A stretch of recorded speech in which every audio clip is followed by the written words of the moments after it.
Eneo hili la barabara tukianzia eneo la Mkongoro, tunaona ni eneo lenye milima na aina ya ardhi ambayo kupitika kwake ni kugumu sana, na tunaweza kusema tangu wakati wa uhuru eneo hili limekuwa halina barabara, na eneo hili linakwenda moja kwa moja mpaka mwambao wa ziwa katika eneo moja maarufu sana, mji wa kibiashara unaitwa Kagunga, ambao uko karibu kabisa na Burundi na nchi ya jirani ya Burundi.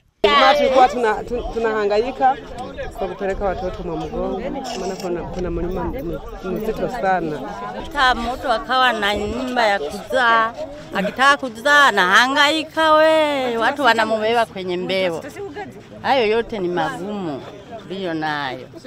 Sasa tunashukuru sana na hii barabara iliyofika hapa, na mzazi akitaka kuzaa tumempandisha gari mpaka Mkongoro mpaka Bitare au mpaka Matyazo. Tunashukuru sana na hii barabara kufika hapa.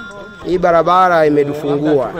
Tulikuwa hatuna mawasiliano ya usafiri, sababu tulikuwa tunategemea maji, na kama unavyofahamu mwandishi wa habari kwamba maji ni kitu ambacho hakiaminiki. Ni kitu ambacho muda wote kinaweza kuleta ukorofi, mtumbo ukapasuka. Tutaondoa adha ambao wananchi wenzetu wa Kagunga wanaipata kwa kuzunguka. Watu wanapotaka kupata huduma Kigoma, anatoka Kagunga, anapita Burundi, anazunguka, anatokea Manyovu, anakuja Kigoma, zaidi ya kilomita 150. Tunaamini barabara hii itaenda kufunguka kama ambavyo mkataba unasema, na wananchi utakuwa ni ukombozi mkubwa. Lakini vile vile kwenye potential ya kibiashara tunaona maeneo haya yana mazao mengi, mananasi, kahawa, uwezekano wa kuyafikia masoko kwa bidhaa zinazozalishwa katika maeneo haya unaenda kufunguka kwa kufunguka kwa biashara hii.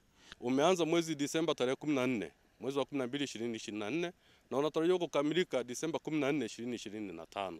Lakini mpaka dakika hii tumeshafikia 95% ya utekelezaji wa mradi. Ndani ya mwezi huu wa 6 hapa tulipofikia, mradi anaenda kukamilisha na kukabidhi.